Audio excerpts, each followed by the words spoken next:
Hello student, केएसएन chemistry classes में आपका स्वागत है। कैसे बच्चों आप लोग? कल हमने बेसिक केमिस्ट्री में आपको बताया था तत्वों के प्रतीक व उनके परमाणु क्रमांक, ठीक है, और किस तत्व को क्या कैसे कहते हैं, और साथ ही साथ हमने इलेक्ट्रॉन, प्रोटॉन और न्यूट्रॉन के बारे में विस्तार से बताया था। अभी तक अगर आपने उस वीडियो को नहीं देखा है तो जाइए लेक्चर 1 को वहाँ पर देखिए जाके उस वीडियो को। और आज के वीडियो भी केमिस्ट्री के बेसिक केमिस्ट्री से रिलेटेड है, जो हम आपको बताने वाले हैं परमाणु और अणु के बारे में, ठीक है। कई बच्चों को परमाणु अणु नहीं पता होता है, बेसिक चीज़ें हैं, कोई शर्म खाने वाली बात नहीं है कि नहीं मुझे नहीं आता है। ज़िंदगी भर इंसान सीखता रहता है, तो आज सीख लेते हैं। चलिए शुरू करते हैं। तो देखिए, परमाणु जानने से पहले आपको पता होना चाहिए पदार्थ। ये आ रहा है शुरुआत में एक शब्द आ रहा है पदार्थ, ठीक है। तो आपको ये पता होना चाहिए कि पदार्थ क्या होता है। तो सबसे पहले आप देख लें पदार्थ। पदार्थ को इंग्लिश में कहते हैं मैटर, ठीक है, या इसको एक नाम और है द्रव्य भी कह सकते हैं। क्या कह सकते हैं? द्रव्य कह सकते हैं। तो पदार्थ हुआ, द्रव्य हुआ या मैटर हुआ, इंग्लिश में मैटर।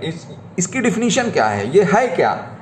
तो हमेशा याद रखिए, पदार्थ वो होता है जिसका एक भार होता है। क्या होता है? पदार्थ वो होता है जिसका एक भार होता है और जो स्थान घेरता है, ठीक है, स्थान घेरता है। जैसे मान लीजिए आप किसी एक मेज ले लीजिए, मेज का कुछ ना कुछ भार होगा, ठीक है, और वो कहीं ना कहीं उसको जब उसको कहीं रखोगे तो एक स्थान घेर लेगा, ठीक है। ईंट ले लीजिए, ईंट का एक भार होता है, वजन होता है कि नहीं होता है, और वजन होने के साथ साथ क्या होता है, वो एक स्थान घेरती है, ठीक है। कुछ भी ले लीजिए, पदार्थ हुआ है जिसका भार हो और जो स्थान घेरता हो, वो क्या कहलाएगा? पदार्थ कहलाएगा। यानी पदार्थ की डिफिनीशन पता कर गई। सीधे सीधे आप बोल दीजिए पदार्थ, मैटर या द्रव्य वो होता है जिसका भार हो और जो स्थान घेरे, वही पदार्थ है। समझ में आ गया? जैसे वायु, वायु एक पदार्थ है, स्थान घेरती है, कुछ ना कुछ वायु का वजन है, ठीक है। जल, पानी को ले लीजिए आप, पानी अगर एक लोटे में ले लो, उसका कोई वजन होगा, स्थान भी घेर रही है, लोटे का आकार। अभी तसले में डाल दो, तसले का आकार हो जाएगी, ठीक है।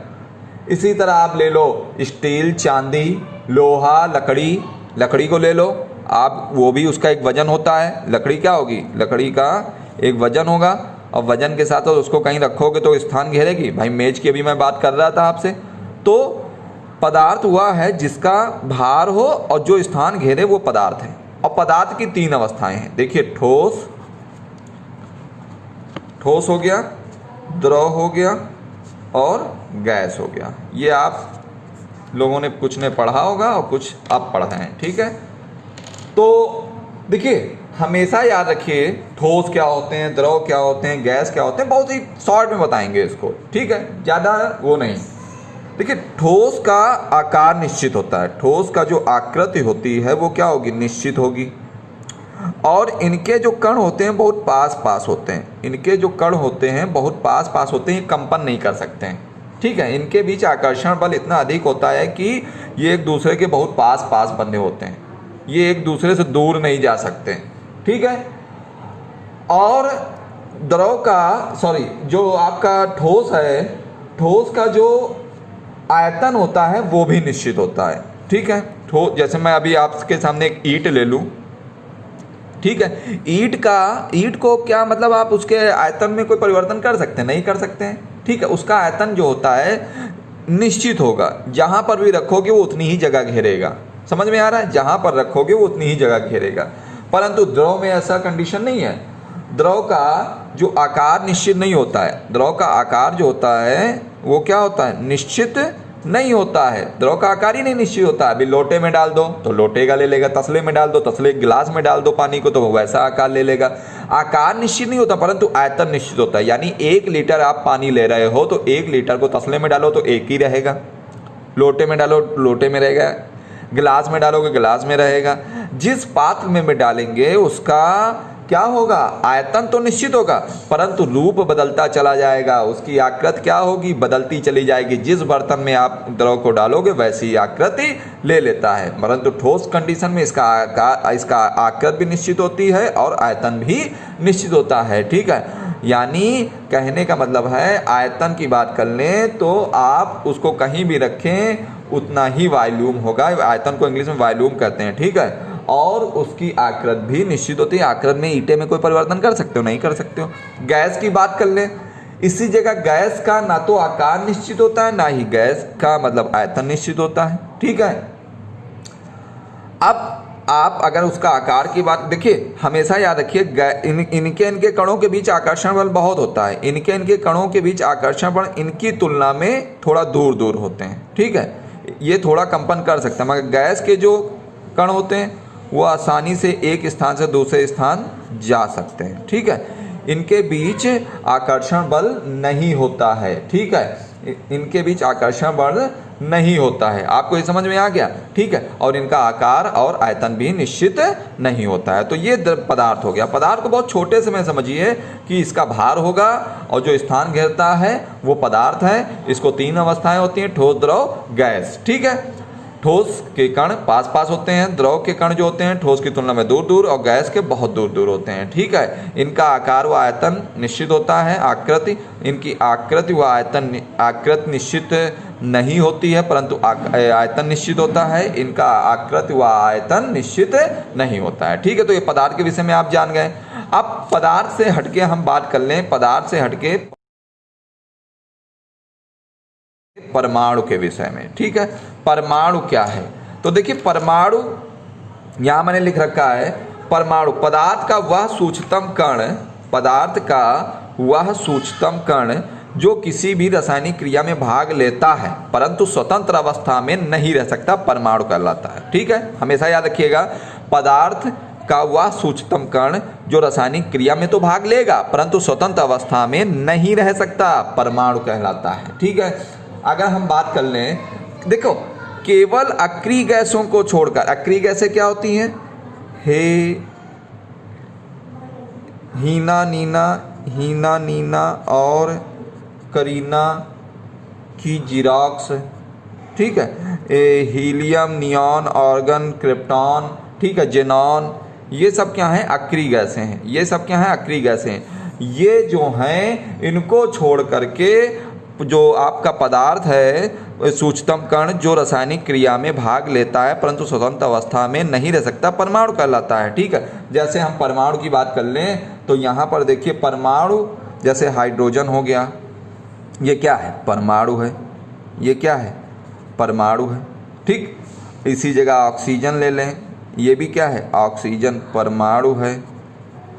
ठीक है, इसी जगह हम ले लें आपसे क्लोरीन, क्लोरीन क्या है? परमाणु है।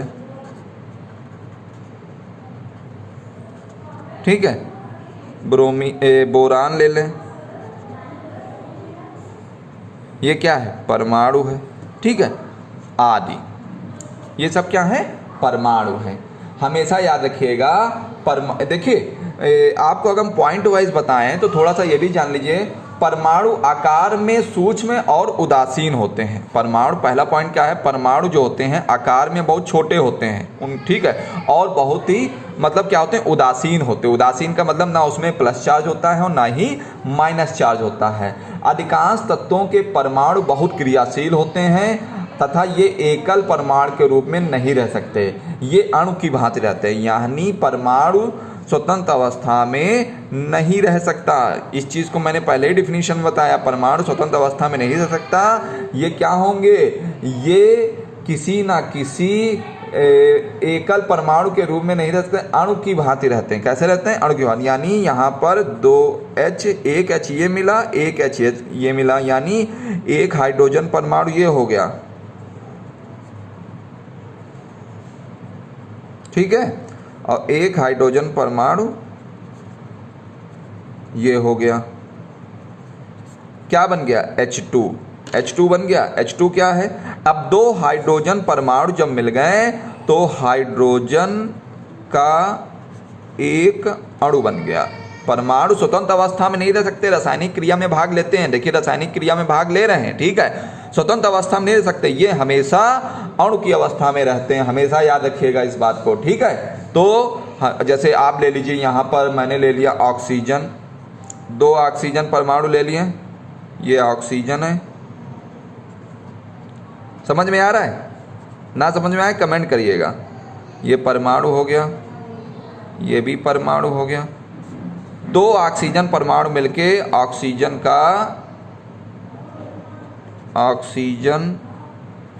का एक अणु बनाते हैं। समझ में आ गया कि नहीं समझ में आ गया? तो परमाणु की डिफिनीशन क्या है? वह सूक्ष्मतम कण जो रासायनिक क्रिया में तो भाग लेता है परंतु स्वतंत्र अवस्था में नहीं रह सकता, परमाणु कहलाता है, ठीक है। हाइड्रोजन, ऑक्सीजन, क्लोरीन, ब्रोमीन, ठीक है, बोरान, ये सब क्या है? ब्रोमीन लिख लो यहाँ पर, ब्रोमीन, अब इसको ब्रोमीन, सॉरी ये क्या कर दिया, ब्रोमीन, ठीक है, ब्रोमीन, ठीक है, हाँ बोरान भी है, ठीक है। तो हमेशा याद रखिएगा कि ब्रोमीन, परमाणु, ये सब क्या है? परमाणु हैं। अब परमाणु स्वतंत्र अवस्था में नहीं रह सकता, ये हमेशा अणु की भांति रहते हैं। मतलब 2 हाइड्रोजन परमाणु मिलके हाइड्रोजन का अणु बना लिए, 2 ऑक्सीजन परमाणु मिलके एक ऑक्सीजन अणु बना लिए। तो आपने आज परमाणु के विषय में जाना। अब बात कर लेते हैं अणु के विषय में। बात कर लेते हैं अणु की, मॉलिक्यूल की, ठीक है। मॉलिक्यूल की बात करें तो यहाँ पर देखिए, समान या भिन्न भिन्न तत्वों के 2 या 2 से अधिक परमाणुओं के संयोग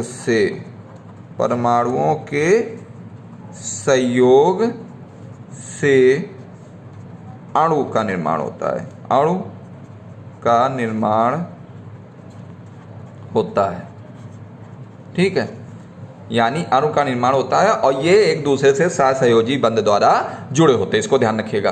देखिए सीधे सीधे डिफिनीशन जानना चाहें तो आप लिख सकते हैं 2 या 2 से अधिक परमाणुओं के संयोग से क्या बनता है? अणु बनता है, ठीक है। 2 या 2 के अधिक परमाणुओं के संयोग से अणु बनता है। ये जो परमाणु हैं समान भी हो सकते हैं और भिन्न भिन्न भी हो सकते हैं, ठीक है। फिर से देख लीजिए डिफिनीशन, 2 या 2 से अधिक परमाणुओं के सहयोग से, यानी 2 या 2 से अधिक परमाणुओं के सहयोग से क्या बनते हैं? अणु बनते हैं। यानी आप देखिए, अभी मैंने वहां बताया था ऑक्सीजन, ऑक्सीजन, ठीक है, ये क्या है? ये ऑक्सीजन परमाणु है, ये क्या है?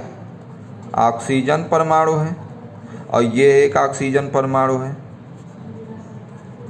ठीक है।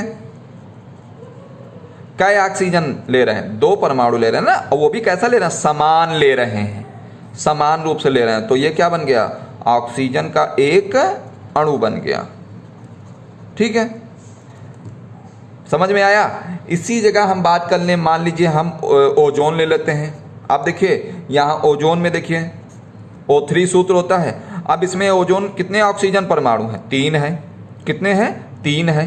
तो देखिए, और समान है, बात समझ में आ रही? और क्या है? समान है। तो ये कहलाएगा आपका, ये अणु कहलाएगा। इसी जगह ले लें सल्फर S8, ठीक है, सल्फर ले लें, सल्फर S8। अब देखिए इसमें सल्फर के 8 परमाणु हैं। समझ में आया? फास्फोरस ले लीजिए P4, इसमें फास्फोरस के कितने हैं? 4 परमाणु हैं। तो इस तरह आप कह सकते हो 2 या 2 से अधिक तत्वों, या कह दो परमाणुओं, तत्व और परमाणु एक ही चीज समझिए, ठीक है।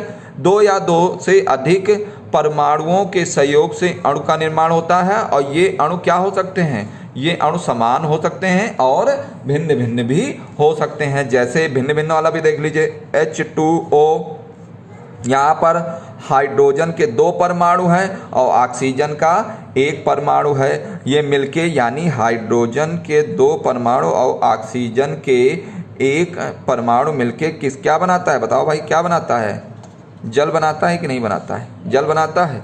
इसी तरह कार्बन डाइऑक्साइड की बात कर लो, कार्बन का 1 परमाणु और ऑक्सीजन के 2 परमाणु मिलके कार्बन डाइऑक्साइड का 1 अणु बनाते हैं। यहाँ जल का 1 अणु बनता है। समझ में आ रहा है? इसी तरह आप ले लीजिए, मान लीजिए हम ले लेते हैं यहाँ पर H2SO4, ठीक।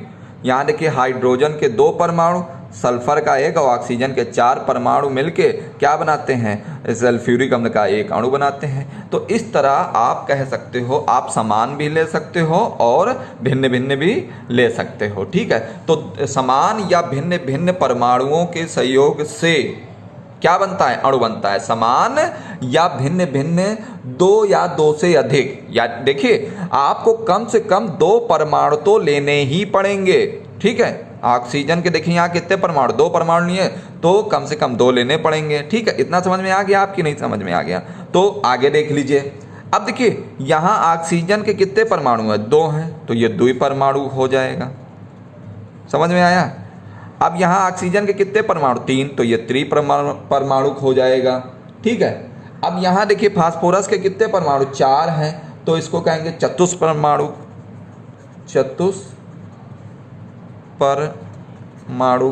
ठीक है, अब सल्फर का देख लीजिए, इसे ये क्या है, ऑक्टा एटॉमिक है, यानी 8 परमाणुक है, 8 परमाणुक है। ठीक है, इस तरह आपने आज परमाणु और अणु को सीखा। ठीक है, और द्रव्य को सीखा। तो हमेशा याद रखिए, अणु की डिफिनीशन एक बार फिर से रिपीट करता हूँ, 2 या 2 से अधिक परमाणुओं के सहयोग से अणु का निर्माण होता है। ये अणु समान भी हो सकते हैं, भिन्न भिन्न भी होते हैं, और किस बंध के द्वारा जुड़े होते हैं, सहसंयोजी बंध के द्वारा। किस बंध के द्वारा, सहसंयोजी बंध। ठीक है, समझ में आ गया। इस चीज़ को हमेशा याद रखिए। तो आज के लिए केवल इतना ही काफ़ी है केमिस्ट्री के बेसिक में। कल आपको हम मिश्रण और यौगिक के बारे में बताएंगे। धन्यवाद, जय हिंद, जय